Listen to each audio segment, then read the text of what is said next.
Welcome to Buckeyes Tomorrow Morning for Sunday, December 31st. I'm your host, Tom Orr. The Akron game is in 244 days. Yes, just shy of 35 weeks. Almost here. Almost back to college football season again for 2024. The game against Michigan in 335 days. Well, a couple days ago, I told you we were going to be hearing more from Ryan Day and more from Eli Drinkwitz, the Missouri coach, about some of the more bigger picture things going on in the college football world right now. This is that show.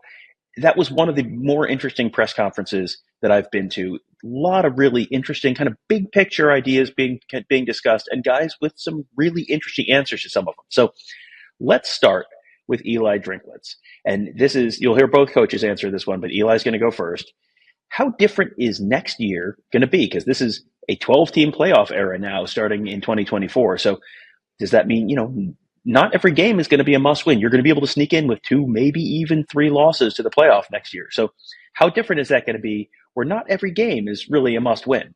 I don't know what world you're living in, man. In college football, every game is everything, and I don't think that's ever going to change.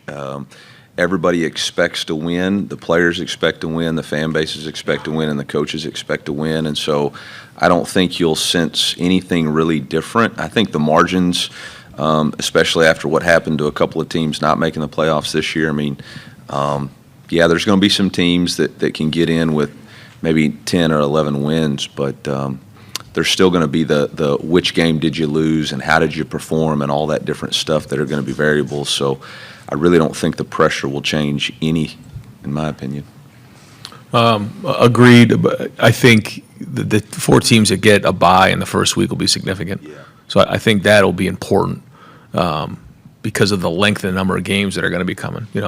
Certainly our focus is on finishing the season now, but when you do look ahead, I think it's going to be important to be playing your best football down the stretch. When you look at teams who make runs in the NFL playoffs, they'll go through stretches where they'll lose 2 or 3 in a row, but if they get hot down the stretch, then they end up winning the Super Bowl. And so I think the first thing is, it's going to be important to try to get that bye, but the second thing is you got to be playing your best football down the stretch, and I think, the healthier team will be critical. One of the big stories this time last year was that Ryan Day was going to be giving up play calling duties. He was thinking about that. Brian Hartline was brought on as the offensive coordinator.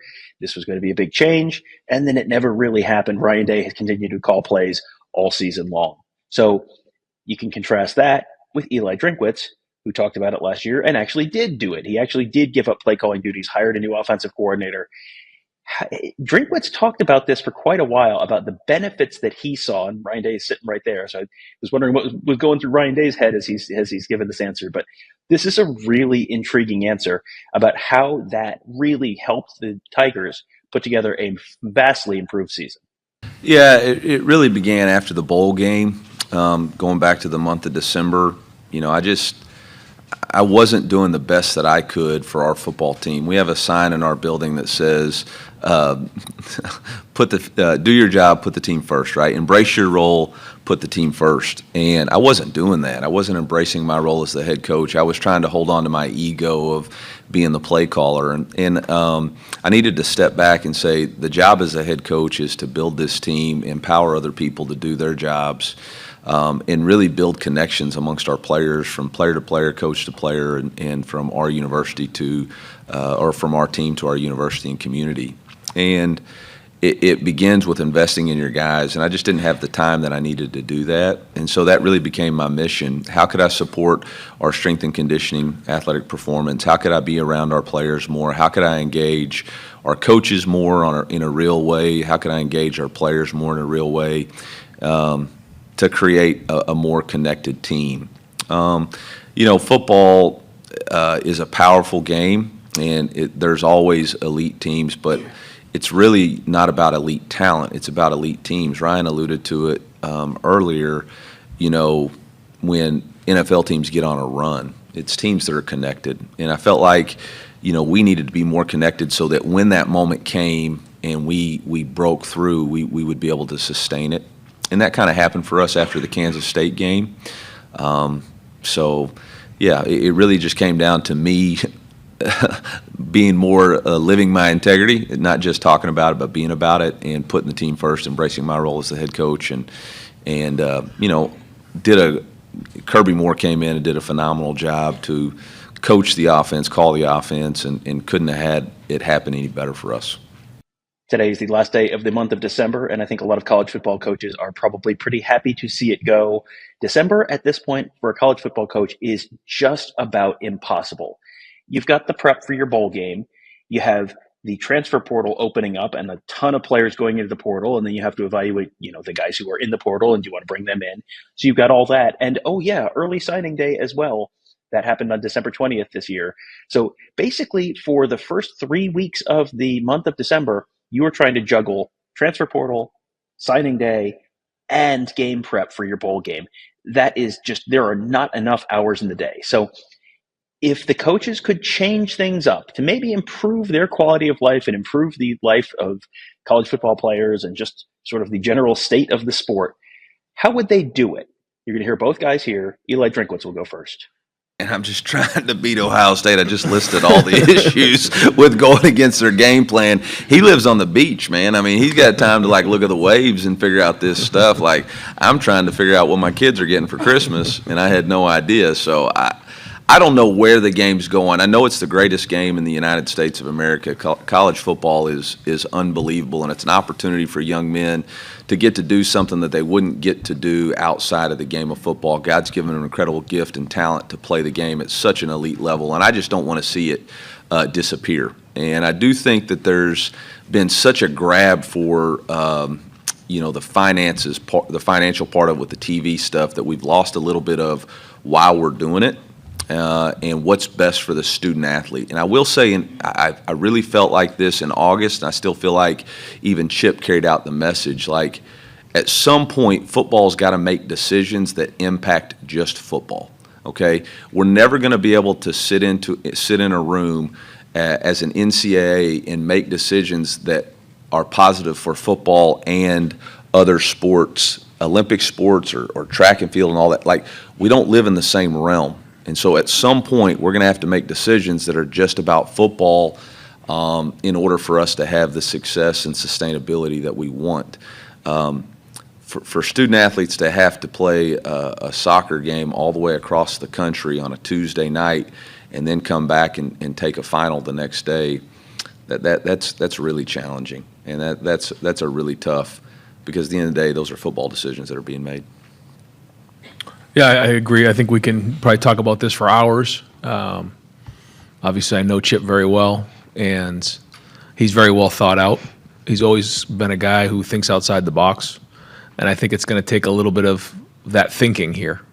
It's something that maybe we're not all used to, but something that's best for the student athletes. And it's going to take some creative thoughts, and then it's going to take a lot of hard work to actually execute it and then enforce it.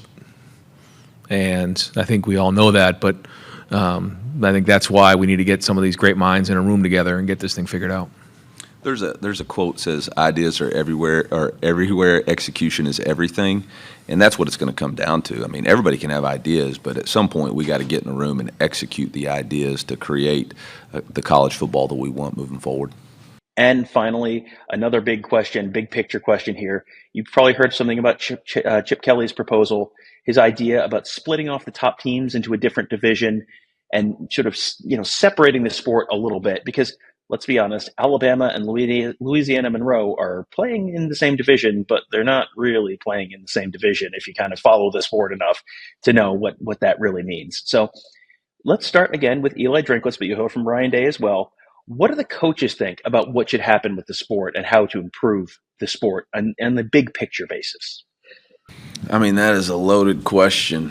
I don't know that there's any one thing that has to be changed. I think there has to be a collective group that gets together and decides that really we have to rearrange a lot of it. There's no other, we've talked about the 12-team playoff.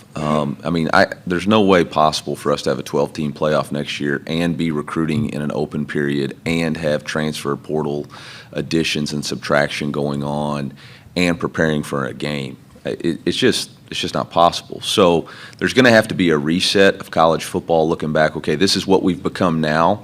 Right now we've got like a wheel with a bicycle wheel, and we've taken the middle part right out. and then we just decided, all right, we'll just see how it figures out. We got to start all over and build it back out again, and it's going to start with having to figure out the calendar. I don't have a simple answer for you. It's not as simple as, well, we'll just move signing day. That's got consequences. The reality of it is the decisions that have been made have not been thought through about what are the unintended consequences of just saying, all right, we'll have 2 transfer portals.